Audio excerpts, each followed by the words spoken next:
Hello दोस्तों, नमस्कार। मैं राकेश कुमार, बायोलॉजी लेक्चरर, स्वागत करता हूं आपका आपके पसंदीदा लोकप्रिय education channel R K. Biology classes Sikar में। तो देखिए दोस्तों, जैसा कि आप स्क्रीन पर देख पा रहे हैं कि आज का जो अपना टॉपिक है वह है first grade biology plant tissue, जो कि अपने आप में एक बहुत ही इम्पोर्टेंट टॉपिक है, क्योंकि प्लांट टिश्यू का कम से कम 2 क्वेश्चन तो अपने को पूरे पेपर में ज़रूर से मिलेंगे। तो इसके जितने भी जो मोस्ट क्वेश्चन हैं उनको आज अपन सॉल्यूशन के साथ में यानी व्याख्या सहित में उनको हल करने वाला हूं। तो देखिए, वीडियो शुरू करते हैं। लाइक कर दीजिए और चैनल से पहली बार जुड़े हैं तो चैनल को सब्सक्राइब ज़रूर कर लीजिए। देखिए, आज का जो फर्स्ट क्वेश्चन है ये आपके सामने दे रखा है। फर्स्ट क्वेश्चन ये देखिए,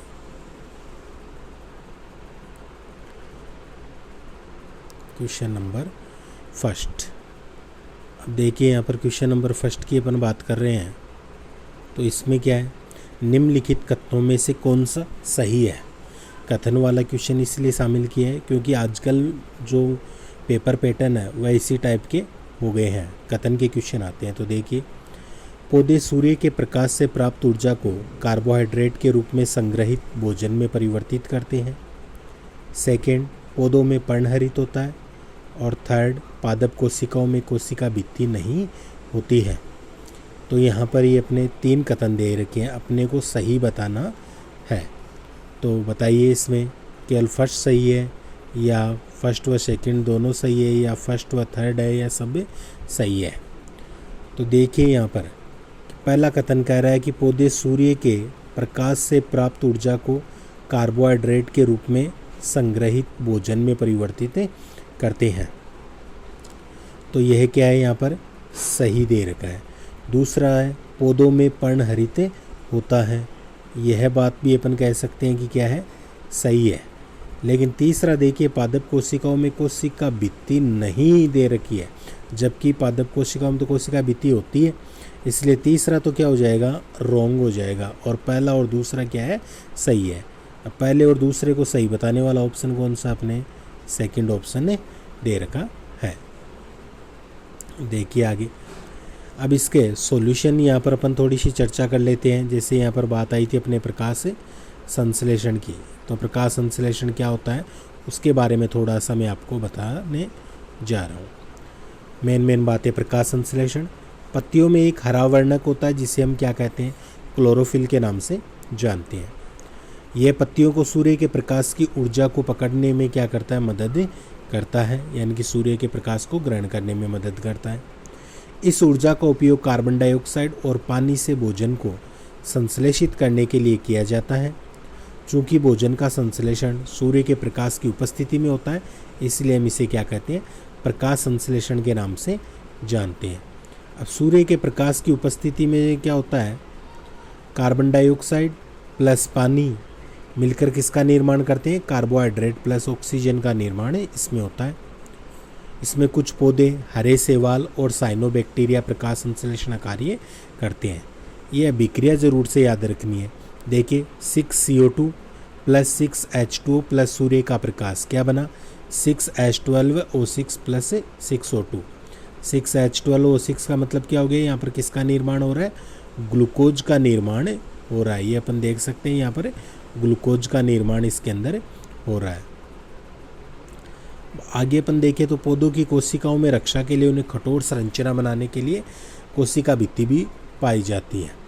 अब यहाँ पर पूरा स्पष्टीकरण, यानी कि पहला अपना क्या है, सही है, दूसरा भी सही है, लेकिन तीसरी बात जो थी वह क्या अपनी गलत है। तो ये पूरा यहाँ पर अपन देख सकते हैं, स्पष्टीकरण यहाँ पर इस क्वेश्चन का दे रखा है। अगला क्वेश्चन देखिए अपने, शानदार क्वेश्चन है। पौधों में लचीलापन निम्नलिखित में से किस ऊतक के कारण होता है। लचीलापन पूछा है दोस्तों। तो पौधों में जो लचीलापन होता है वह सामान्य तौर पर किस ऊतक के कारण होता है, पेरेनकाइमा, कोलेनकाइमा, स्क्लेरेनकाइमा या कोई नहीं। थोड़ा सा बड़ा करूँ क्या, ये देखिए। तो लचीलेपन के लिए उत्तरदायी जो ऊतक होता है वह कौन सा होता है, बिल्कुल जो कोलेनकाइमा होता है वह क्या होता है, इसके लिए उत्तरदायी माना गया है। अब देखिए, इसके कोलेनकाइमा से संबंधित जो मेन बात है वो आप देखिए यहाँ पर, कोलेनकाइमा क्या होता है, क्योंकि ये फैक्ट्स भी अपने को पता होना ज़रूरी है। कोलेनकाइमा एक विशेष सरल स्थायी ऊतक होता है जो पौधों को स्थायित्व और लचीलापन प्रदान करता है।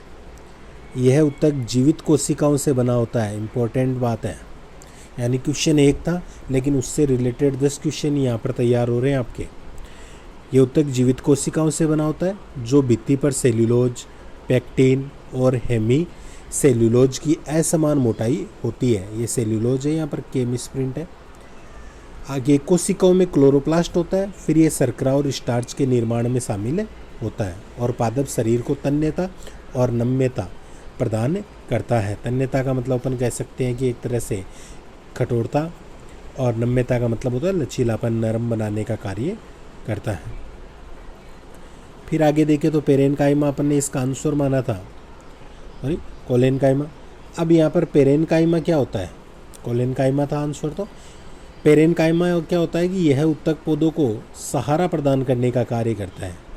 यह भोजन का भंडारण भी करता है, अतः इस विकल्प को अपन ने सही नहीं माना है। लेकिन अलग से अगर क्वेश्चन पूछा जाए कि पौधों को सहारा प्रदान करने का कार्य कौन करता है, तो वह कौन होता है, पेरेनकाइमा होता है। भोजन भंडारण में सहायक कौन होता है, पेरेनकाइमा होता है।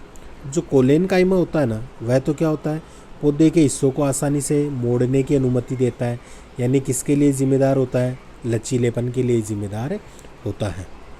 एक और होता है स्क्लेरेनकाइमा। ये क्या करता है, पौधे को कठोर और सख्त बनाने का कार्य करता है। ये नारियल की भूसी में भी मौजूद होता है, अतः विकल्प सही नहीं है। यानी कि ये दो विकल्प गलत थे और इसमें अपना कोलेनकाइमा जो था वह क्या था, सही था। आगे देखिए, फिर अगले क्वेश्चन की बात करते हैं। 3 नंबर का जो अपना क्वेश्चन है,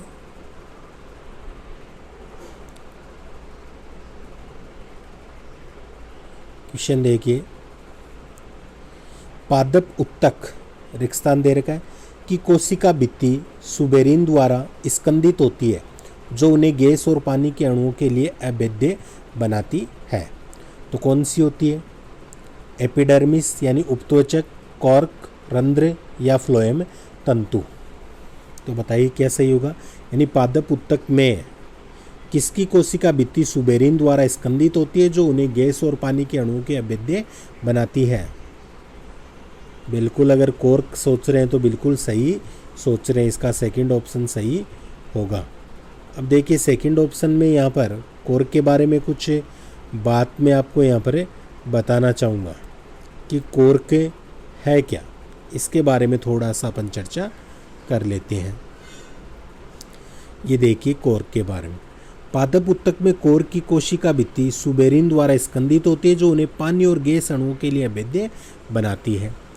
सुरक्षात्मक ऊतक होता है, पौधे को मजबूती प्रदान करते हैं सुरक्षात्मक ऊतक। उनमें 2 बुनियादी चीज़ें शामिल हैं जिन्हें एपिडर्मिस और कॉर्क के रूप में जाना जाता है। अब जो एपिडर्मिस और जो कॉर्क होते हैं वह क्या कार्य करते हैं पादपों में। सबसे पहले तो एपिडर्मिस कोशिका की एक परत होती है जो पौधे का क्या करती है, बाहरी आवरण बनाने का कार्य करती है। इसके अलावा कुछ स्थानों पर रंध्र एपिडर्मिस को छिद्रित भी करता है। रंध्र गैसीय विनिमय और पानी के नुकसान में भी मदद करते हैं। यानी रंध्र होते हैं तो पानी जो होता है बाहर निकलता है तो नुकसान माना जाता है। अब कॉर्क देखिए क्या कार्य करता है प्लांट में। यह बाहरी सुरक्षात्मक ऊतक होता है जो परिपक्व जड़ और तने में एपिडर्मल कोशिकाओं को प्रतिस्थापित करता है। कॉर्क कोशिकाओं में अंतरकोशिकीय अंतराल और निर्जीव का अभाव है। कॉर्क की कोशिका भित्ति सुबेरिन द्वारा स्कंदित होती है जो उन्हें पानी के अणुओं और गैस के लिए अभेद्य बनाती है। तो ये इस प्रकार से अपने को याद रखना है कॉर्क। अगला क्वेश्चन देखिए, फिर चौथा नंबर का जो क्वेश्चन अपना उसके ऊपर अपन चर्चा करते हैं। 3 क्वेश्चन अपने हो चुके, चौथा क्वेश्चन देखिए।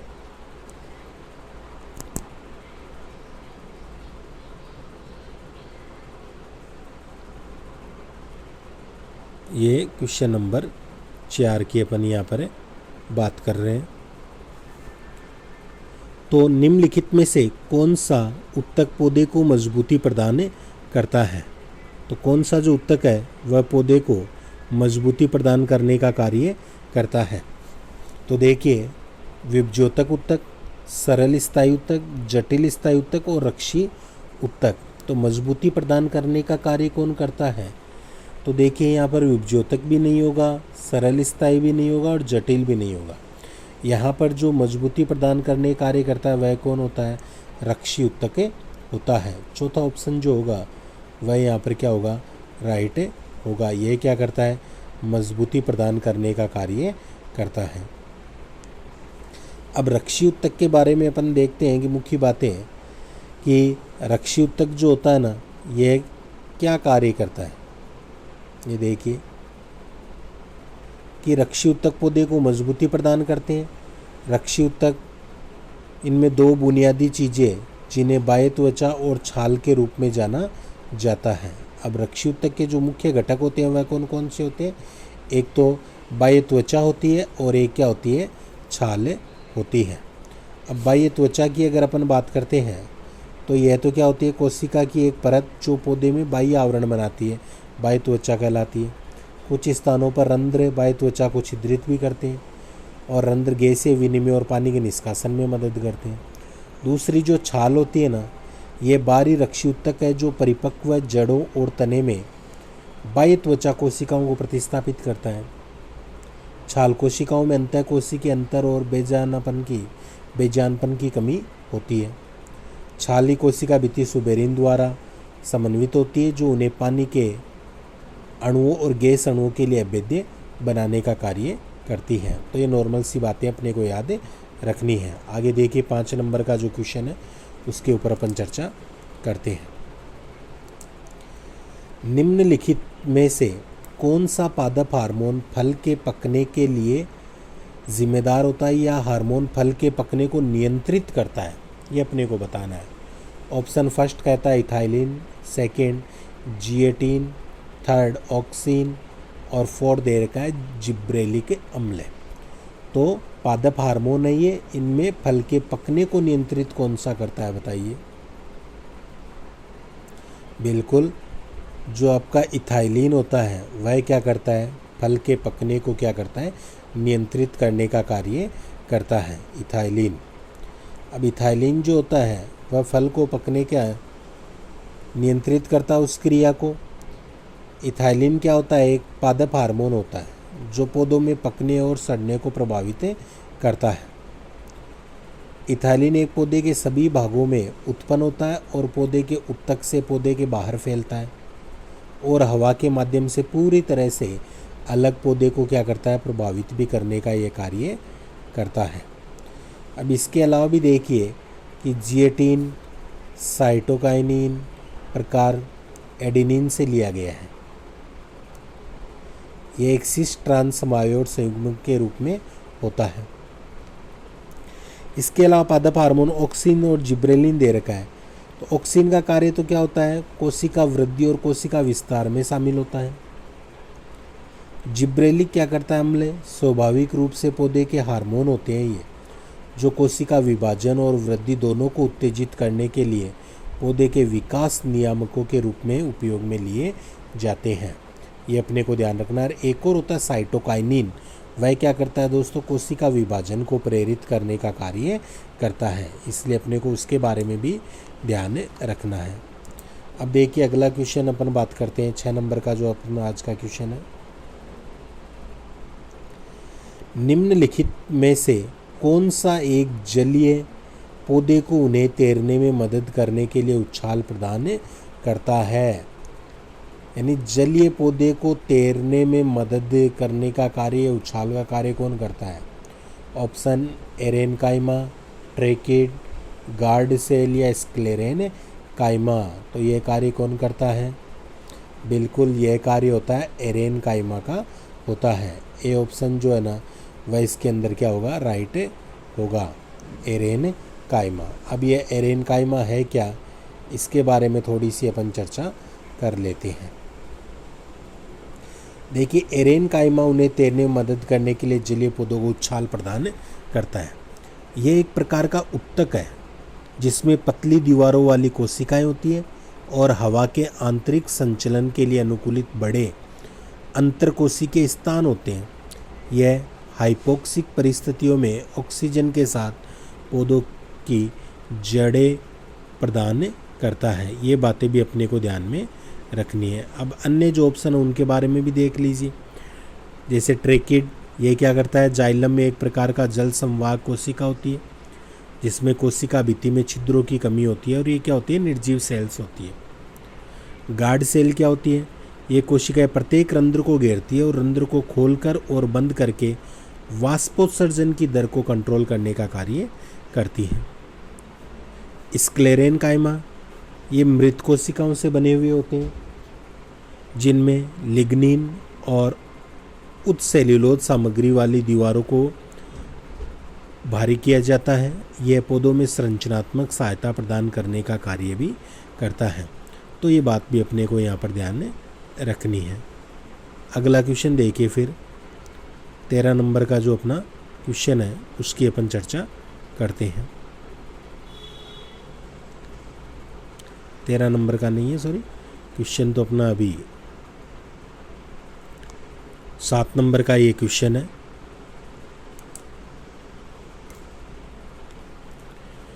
क्वेश्चन देखिए, जैसा कि आपको दिखाई दे रहा होगा, ये लीजिए। पौधों में जल परिवहन के लिए उत्तरदायी है। तो जल परिवहन के लिए उत्तरदायी किसे माना गया है, हरित लवक, फ्लोएम, नर्से या नसें दे रखा है यहाँ पर प्लांट के अंदर जो नसें यानी कि छोटी सेल्स, एक जाइलम।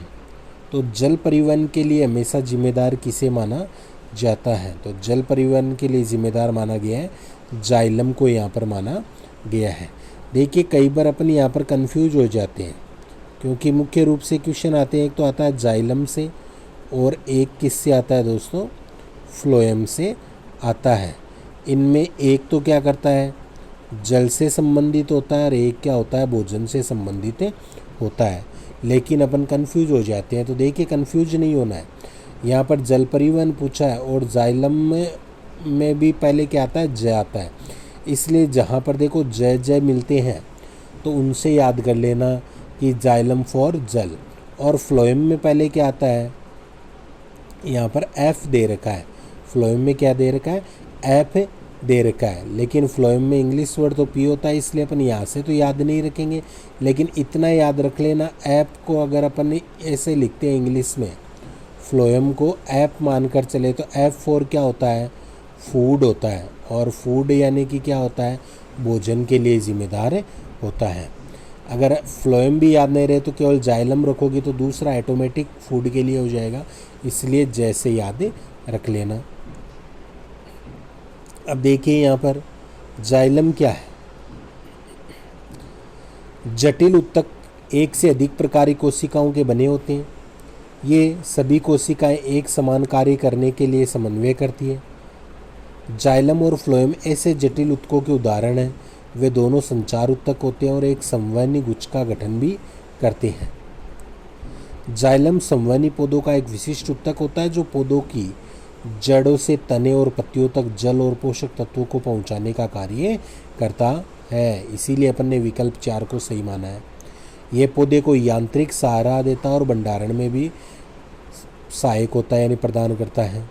जाइलम का जल संचालन कार्य संवहनी पौधों की प्रमुख विशिष्ट विशेषताओं में से एक माना गया है। तो ये बात भी अपने को ध्यान में रखनी है। अगला क्वेश्चन देखिए अपने फिर 8 नंबर का क्वेश्चन है।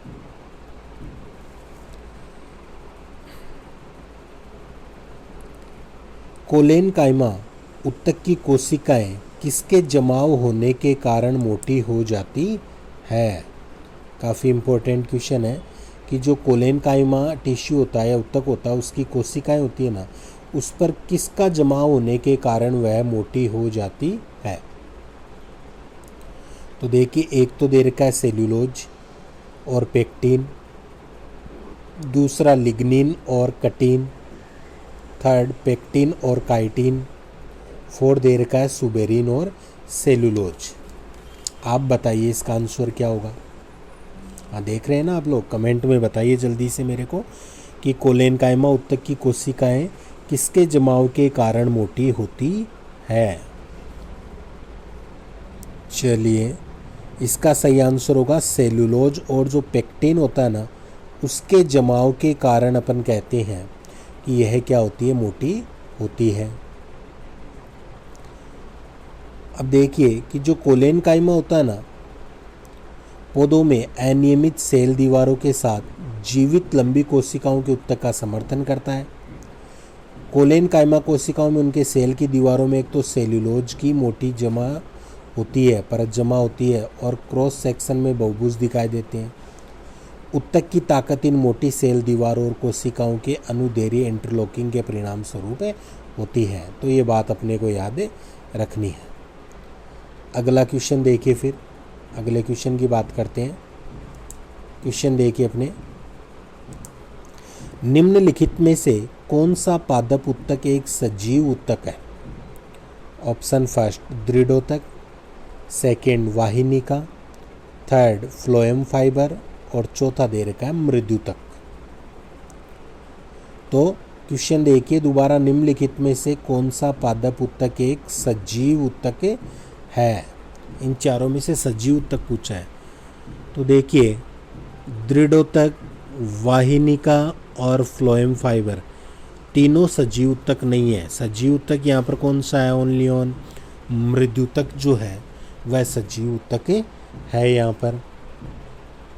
अब मृदुतक के जो है वह क्या है कि ये सजीव बहुभुज कोशिकाएं होती है जिनके बीच एक बड़ी केंद्रीय रिक्तिका और अंतरकोशिकीय स्थान पाया जाता है। मृदुतक जो कोशिका होती है ग्राउंड पिट और उत्तक बनाने के लिए जिम्मेदार होती है। इसमें क्लोरोप्लास्ट शामिल होता है और इसलिए इसे क्लोरेनकाइमा कहा जाता है, और यह प्रकाश संश्लेषण में क्या करता है? मदद करने का कार्य करता है। तो ये बात भी अपने को यहाँ पर ध्यान में रखनी है। नेक्स्ट क्वेश्चन की चर्चा करते हैं। ये देखिए नेक्स्ट क्वेश्चन, उत्तक की कोशिकाएं अलग अलग प्रकार के स्थायी उत्तक बनाने के लिए पृथक होती है। यानी कि कौन से उत्तक की कोशिका अलग अलग प्रकार के स्थायी उत्तक बनाने के लिए पृथक होती है? ऑप्शन मृदुतक, स्थूलकोण उत्तक, विभज्योतक और दृढ़ उत्तक।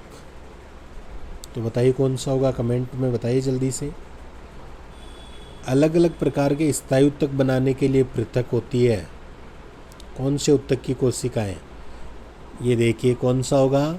विभज्योतक होगा, थर्ड ऑप्शन। दोस्तों क्वेश्चन कैसे लग रहे हैं? कमेंट्स में इतना तो बताया दिया कीजिए, या किसी प्रकार के कोई आपके सुझाव हो कि सर अगर आप ऐसा करते तो ज़्यादा बेटर होता, आप ऐसा कीजिए, तो ऐसे सुझाव भी आप कमेंट्स में मेरे को ज़रूर दे सकते हैं। तो इसका आंसर होगा थर्ड। अब देखिए यहाँ पर कि जो अपन ने इसका विभज्योतक माना है, इसका आंसर कौन सा माना है? विभज्योतक माना है। अब देखिए इनसे क्वेश्चन और क्या पूछे जाते हैं। इसे स्थायी उत्तक विभज्योतक उत्तक से प्राप्त होते हैं, अपने को पता है। स्थायी उत्तक किससे प्राप्त होते हैं? विभज्योतक से प्राप्त होते हैं। एक बार वे विभाजित करने की क्षमता खो देते हैं। उन्हें सरल और जटिल उत्तकों के रूप में वर्गीकृत किया गया। मृदुतक, स्थूलकोणोत्तक और दृढ़ उत्तक तीन प्रकार के क्या होते हैं? ये स्थायी उत्तक से सरल उत्तक होते हैं। मृदुतक प्रकाश संश्लेषण, स्त्राव खाद्य भंडारण और पौधों के जीवन की अन्य गतिविधियों में शामिल। स्थूलकोणोत्तक क्या करता है? युवा पौधों के पेटियोल, पत्ती की नसें, तनों को समर्थन, संरचना, यांत्रिक शक्ति और लचीलापन प्रदान करता है, जिससे बिना टूट फूट के आसानी से झुकने की अनुमति मिलती है। इसके बाद में देखिए दृढ़ उत्तक जो होता है ना, ये दृढ़ उत्तक पौधों में तीन प्रकार की जमीन या मौलिक उत्तक में से एक है। यह दो प्रकार के पेरेनकाइमा होता है जो जीवित पतली दीवार वाले उत्तक होते हैं, और कोलेनकाइमा अनियमित दीवारों के साथ जीवित समर्थन उत्तक माने जाते हैं। जाइलम संवहनीय उत्तक लगाया जाता है। यह पानी और घुले हुए खनिजों को जड़ों से पौधों के बाकी हिस्सों तक पहुंचाता है और भौतिक सहायता भी क्या करता है, प्रदान करता है। ये साथ में अन्य फैक्ट्स मैंने इसीलिए डाले हैं कि कोई मिलता जुलता क्वेश्चन पूछे तो वह भी अपना गलत न हो। क्वेश्चन तो अपन करेंगे ही, क्वेश्चन तो मैं आपको बहुत कराऊंगा दोस्तों। ये मान लीजिए कि 1 महीने में इतने क्वेश्चन कराऊंगा कि आपने लाइफ में नहीं किए होंगे। प्रत्येक टॉपिक के क्वेश्चन आपको करवाऊंगा। और कईयों के कमेंट आते हैं सर टॉपिक वाइज, तो उनको बताऊंगा एक बार आप प्लेलिस्ट में जाइए, वहाँ पर first grade biology most question के नाम से प्लेलिस्ट है, उसमें आपको प्रत्येक टॉपिक के क्वेश्चन मिल जाएंगे। और जिनके बचे हुए उनके मैं और करवा रहा हूँ, इसलिए आपको बायोलॉजी सब्जेक्ट से जो टेंशन है वह छोड़ दीजिए। आप तो बस समय समय पर इन वीडियो को देख ही लीजिए। 1 बार देखिए, 2 बार देखिए, 3 बार देखिए, पक्का तैयार होंगे आपके, कोई क्वेश्चन गलत नहीं होगा। तो आगे देखिए, फिर अगले क्वेश्चन पर अपन चर्चा करते हैं। 21 नंबर का जो अपना क्वेश्चन है उसके ऊपर चर्चा करते हैं।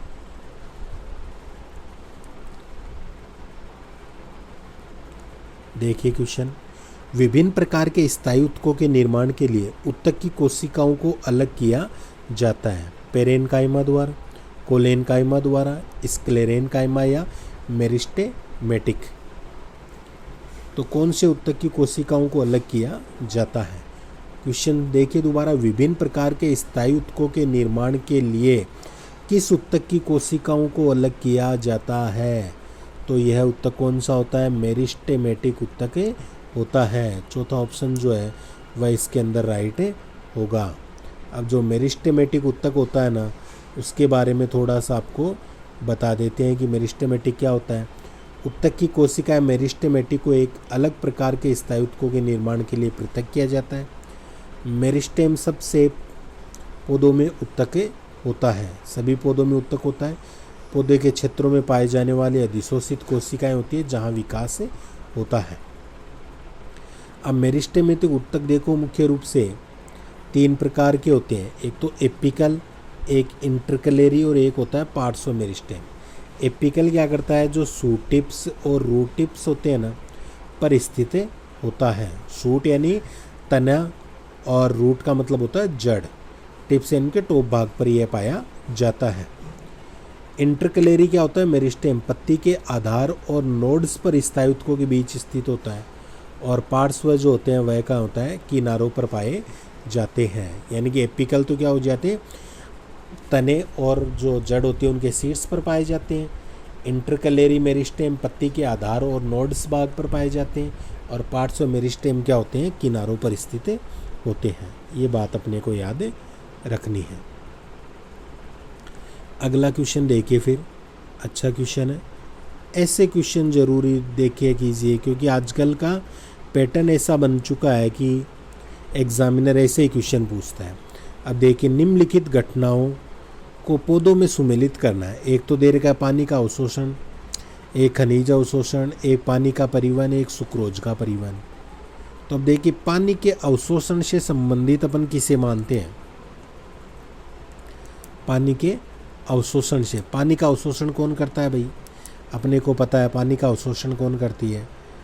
जड़, बाल दे रखा जड़, रोम अपन जिसे कहते हैं, ये क्या करते हैं? अवशोषण कार्य करते हैं। फिर खनिज पदार्थों के अवशोषण के लिए जिम्मेदार कौन होता है? तो खनिज पदार्थों के अवशोषण के लिए जिम्मेदार कौन होता है? एपिब्लेमा होता है। फिर आगे दे रखा अपने पानी का परिवहन कौन करता है? पानी यानी जल, तो जैसे क्या होता है? जाइलम, यह करेगा। फिर सुक्रोज बच गया। सुक्रोज क्या है? एक पोषक पदार्थ है, तो पोषक पदार्थ का कौन करेगा? यहाँ पर फ्लोएम करेगा, यानी फूड यानी भोजन के रूप में यह परिवहन करता है। तो देखिए, एक का तो क्या आ रहा है अपने? एक का तो आ रहा है यहाँ पर थर्ड। तो देखिए, ये तो होगा ही नहीं क्योंकि Ma4 है, ये भी नहीं होगा। अब 2 अपने पास बच रहे हैं, दोनों में एक का क्या आ रहा है? थर्ड आ रहा है। अब बी का अपने पास क्या आ रहा है? 4 आ रहा है, दोनों में बी का 4 आ रहा है। सी का अपने पास क्या आ रहा है? फर्स्ट आ रहा है, यहाँ पर सेकंड दे रखा है सी का, इसलिए ये भी गलत हो जाएगा। तो अपना सही कौन सा होगा? जो चौथा नंबर का है वह क्या हो जाएगा? सही हो जाएगा। ये अपने को याद रखना है। इसके बाद में अगला क्वेश्चन देखिए,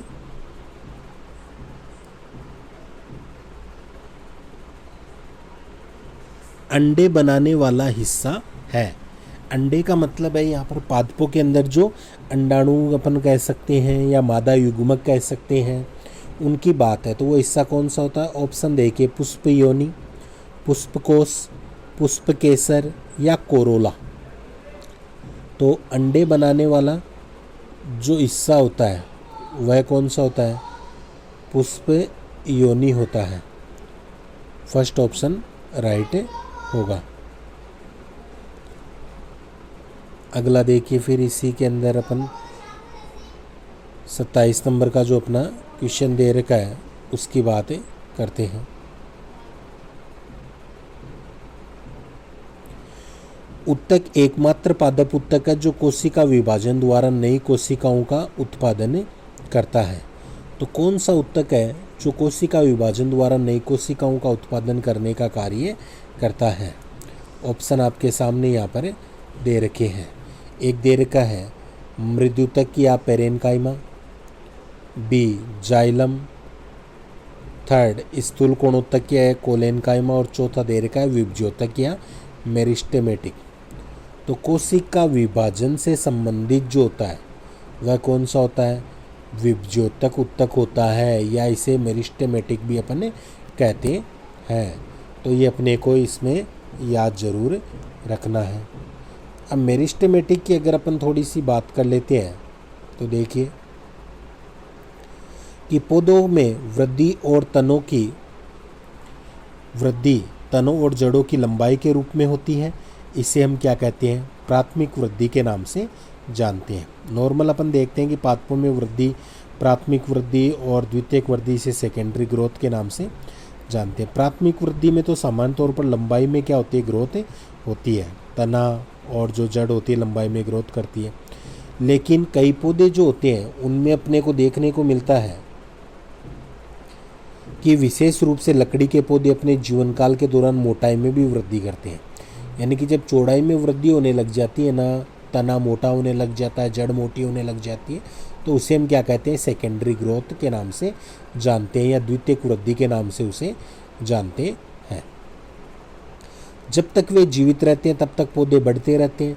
वे कोशिका वृद्धि और कोशिका विभाजन के संयोजन के माध्यम से बढ़ते हैं। कोशिका विभाजन विशिष्ट उत्तक में होता है जिसे विभज्योतक या मेरिस्टेमेटिक उत्तक कहा जाता है। उत्तक की कोशिकाएं अविभेदित होती है और विभाजित और विभेदित करती रहती है। अब जो विभज्योतक होता है पौधे के तने और जड़ों को लंबाई और चौड़ाई की अनुमति प्रदान करता है। प्राथमिक वृद्धि विभज्योतक की वृद्धि के कारण होता है और द्वितीयक वृद्धि पार्श्व विभज्योतक के कारण होता है। ये बात जरूर याद रखने लायक है दोस्तों, जरूर याद रखना इस बात को। नीचे की 2 लाइन की प्राथमिक वृद्धि तो विभज्योतक की वृद्धि के कारण होती है और द्वितीयक वृद्धि पार्श्व विभज्योतक जो भी अपने पढ़ा था किनारों के ऊपर पाया जाता है। ये क्या करता है? कोई भी तना या जड़ होती है उसकी मोटाई में वृद्धि करने का कार्य करता है। तो ध्यान रखना, प्राइमरी ग्रोथ जो होती है वह विभज्योतक के कारण होती है, लेकिन सेकेंडरी ग्रोथ पार्श्व विभज्योतक के कारण होती है। ये बात अपने को याद रखनी है। अगला क्वेश्चन देखिए फिर अपने, स्थायी उत्तकों के लिए वर्गीकरण दे रखा है। फर्स्ट, सेकंड, थर्ड, फोर्थ की पहचान करनी है अपने को यहाँ पर। अब स्थायी उत्तक है, अब यहाँ पर 2 प्रकार के होते हैं। देखो क्वेश्चन काफ़ी शानदार है, एक मिनट ध्यान दीजिए आप लोग। क्वेश्चन में अगले ने क्या पूछना चाहा है, थोड़ा सा इसको बड़ा कर सकता हूँ। ये देखिए, अब बात करते हैं। ये यहाँ पर स्थायी उत्तक है। अब स्थायी उत्तक यहाँ पर कितने प्रकार के होते हैं? 2 प्रकार के होते हैं। एक का नाम अगले ने दे दिया सरल उत्तक। अब दूसरा अपने को पता है कि कौन सा होगा, यहाँ पर जटिल उत्तक होगा। अब जो सरल उत्तक होता है ना, वह सरल उत्तक में देखिए यहाँ पर एक नाम दे दिया अपने को, स्थूल कोण उत्तक दे दिया। कौन सा नाम दे दिया? स्थूल कोण उत्तक दे दिया। और जटिल में एक नाम क्या दे दिया? जाइलम दे दिया। अब जटिल में तो अपने को पता है एक जाइलम दे दिया, तो सबको पता है कौन सा बच गया भाई? फ्लोएम बच गया। ये अपन यहाँ पर कर लेंगे, इसमें फ्लोएम आ जाएगा। तो पहले में तो जटिल आ गया, दूसरे के अंदर चौथे में फ्लोएम आ गया। तो पहले में जटिल है ही नहीं यहाँ पर, तो इसको तो क्रॉस कर दीजिए। अब बचे हुए इन 2 में देखिए, इनमें चौथा अपने को फ्लोएम का भी पता है, तो इसे भी क्रॉस कर दीजिए। अब देखिए सरल उत्तक यहाँ पर कौन कौन से होते हैं भाई। स्थूल कोणोत्तक तो अपने को दे रखा है, एक कौन सा होता है मृद्युतक होता है और एक कौन सा होता है दृढ़ोतक, इसलिए दूसरा तो कौन सा हो जाएगा आपके मृद्युतक हो जाएगा, और थर्ड अपने कौन सा हो जाएगा यहाँ पर दृढ़ोतक हो जाएगा। ये लीजिए चारों अपने हो गए। तो देखिए पहले में तो क्या आ गया जटिल उत्तक आ गया, फिर दूसरे के अंदर क्या आ गया ये आपका मृदुत्तक आ गया, थर्ड में क्या आ गया दृढ़ोत्तक आ गया, और फोर्थ में क्या आ गया फ्लोएम में आ गया। तो सेकंड ऑप्शन राइट होगा। ये क्वेश्चन काफ़ी अच्छा क्वेश्चन है। ये देखिए एक ही क्वेश्चन में कितने तैयार हो चुके हैं, तो अपने को ये याद रखना है। ये देखिए यहाँ पर भी कि सही उत्तर 2 होगा, जटिल मृदुतक जड़ स्थायुतकों का वर्गीकरण दे रखा है। सरल स्थायुतक 3, मृदुतक स्थूल कोणोत्तक दृढ़ोत्तक, और जटिल उत्तक कौन से होते हैं जाइलम और फ्लोएम होते हैं। ये बात अपने को याद रखनी है। अगला क्वेश्चन देखिए फिर 31 नंबर का क्वेश्चन है। कौन सा उत्तक पौधे को कठोर बनाने का कार्य करता है? ऑप्शन पेरेनकाइमा, स्क्लेरेनकाइमा, कोलेनकाइमा और जाइलम। तो इनमें कठोर बनाने का कार्य कौन करता है भाई? तो ध्यान रखना वह करता है स्क्लेरेनकाइमा जो होता है ना, वह पादप को कठोरता प्रदान करने का कार्य करता है। अब देखिए यहाँ पे स्क्लेरेनकाइमा के बारे में थोड़ा सा बता देता हूँ आपको, क्या होता है स्क्लेरेनकाइमा। अब देखिए ये रहा स्क्लेरेनकाइमा। सरल स्थायुतक होता है जो पौधे को कठोर और सख्त बनाने का कार्य करता है, ये स्क्लेरेनकाइमा था। अब जाइलम से संबंधित वैसे तो पहले भी बता चुका हूँ कि जाइलम उत्तक जो पौधे में पानी को ऊपर ले जाता है, यह वाहिकाओं में ट्रेकिड्स, जाइलम पेरेनकाइमा और जाइलम फाइबर से निर्मित होता है। पेरेनकाइमा जो होता है पतली दीवारों वाले उत्तक होते हैं जो खाद्य भंडारण, प्रकाश संश्लेषण और पौधे के जीवन की गतिविधियों में शामिल होते हैं।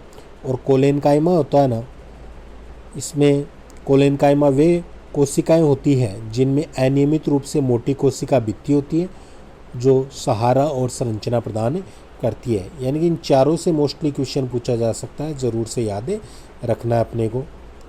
नेक्स्ट क्वेश्चन देखिए फिर।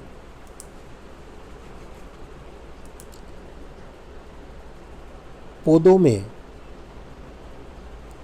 जाइलम के परिवहन के लिए जिम्मेदार है, यानी कि जाइलम, इनमें 4 नाम दे रखे हैं कि किसके परिवहन के लिए जाइलम जिम्मेदार है।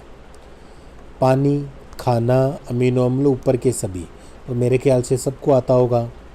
तो पानी का अगर दूसरा नाम भी अपन बोले तो उसे क्या बोलते हैं जल, तो जय फॉर जल और जय फॉर क्या होता है जाइलम। तो यह क्या करता है जल या पानी के परिवहन के लिए क्या होता है जिम्मेदार होता है। ये बात अपने को याद रखनी है। इसके बाद में देखिए अगला क्वेश्चन, पादप कोशिका में कौन सा अंग अनुपस्थित होता है? सेल्यूलोज सेल की दीवार, रिक्तिकाएं, प्लास्टिड या सेंट्रोसोम? बताइए। प्लास्टिड अपन सामान्य भाषा में किसे कहते हैं? प्लास्टिड यानी लवक होते हैं। तो पादप कोशिका में कौन सा अंग अनुपस्थित होता है? सेल्यूलोज की भित्ति भी पाई जाती है, रिक्तिकाएं भी पाई जाती है और प्लास्टिड भी पाए जाते हैं। अपसेंट जो होता है ना वह कौन होता है? सेंट्रोसोम होता है। चौथा ऑप्शन जो है ना वह इसके अंदर क्या होगा? राइट होगा। चौथा ऑप्शन है ना वह राइट होगा। अब देखिए सेंट्रोसोम के बारे में। ऐसे जीव जो पशु कोशिकाओं के लिए मुख्य सूक्ष्म नलिका आयोजन केंद्र के रूप में कार्य करते हैं। सेंट्रोसोम में अपन मान सकते हैं क्या है, एक प्रकार के जीव तो नहीं कह सकते, सेंट्रोसोम होता है एक प्रकार सेल ऑर्गन्स होते हैं। यह कोशिका विभाजन में मदद करता है। फेगोसाइटोसिस द्वारा कोशिका झिल्ली के आकार में परिवर्तन को भी क्या करता है? उत्तेजित करने का कार्य करता है। ये कोशिका विभाजन के दौरान गुणसूत्र संख्या को भी बनाए रखने का कार्य करते हैं। और पादप कोशिकाओं में सेंट्रोसोम जो होता है ना वह क्या होता है? अनुपस्थित होता है। पादप कोशिकाओं में कोशिका भित्ति, क्लोरोप्लास्ट और अन्य विशिष्ट प्लास्टिड और एक बड़ी केंद्रीय रिक्तिका जो होती है वह पाई जाती है।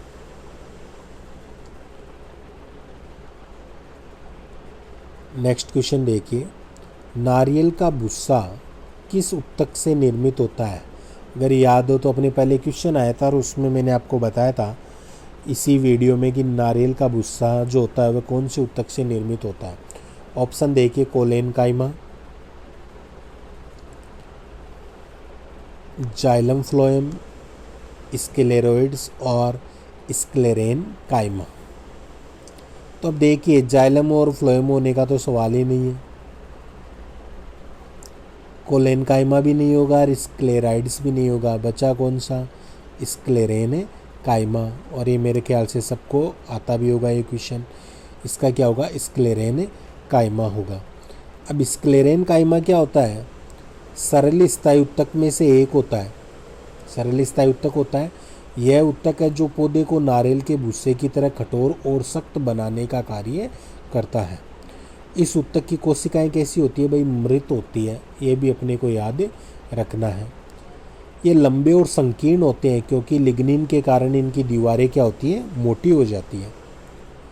अक्सर ये दीवारें इतनी मोटी होती है कि कोशिका के अंदर कोई आंतरिक गति नहीं हो पाती है और यह उत्तक पत्तियों के सिराओं में और बीजों में और नट के कठोर आवरण में, संवहनी बंडल के आसपास और तनों में क्या होता है? उपस्थित या मौजूद होता है। यह पौधे के अंगों को क्या करता है?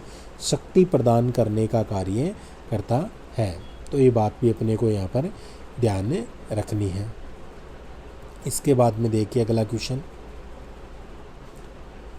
निम्नलिखित में से किस उत्तक में मृत कोशिकाएं होती है? स्क्लेरेनकाइमा, कोलेनकाइमा, उपकला उत्तक या पेरेनकाइमा। तो मृत कोशिकाएं कौन से उत्तक में पाई जाती है? शुरू में भी एक बार क्वेश्चन आया था तो वहाँ डिटेल में ये बात लिखी हुई थी कि इसमें मृत कोशिकाएं पाई जाती है, अगर याद है तो। बिल्कुल सही याद आया आपको। अगर आप फर्स्ट सोच रहे हैं तो बिल्कुल सही सोच रहे हैं। यहाँ पर स्क्लेरेनकाइमा होगा, फर्स्ट ऑप्शन राइट होगा, स्क्लेरेनकाइमा।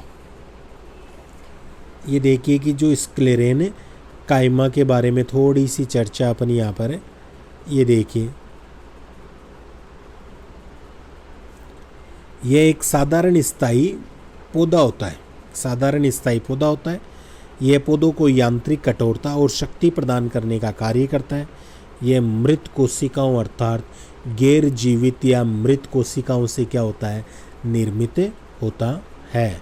तो ये बातें भी अपने को स्क्लेरेनकाइमा संबंधित याद रखनी है।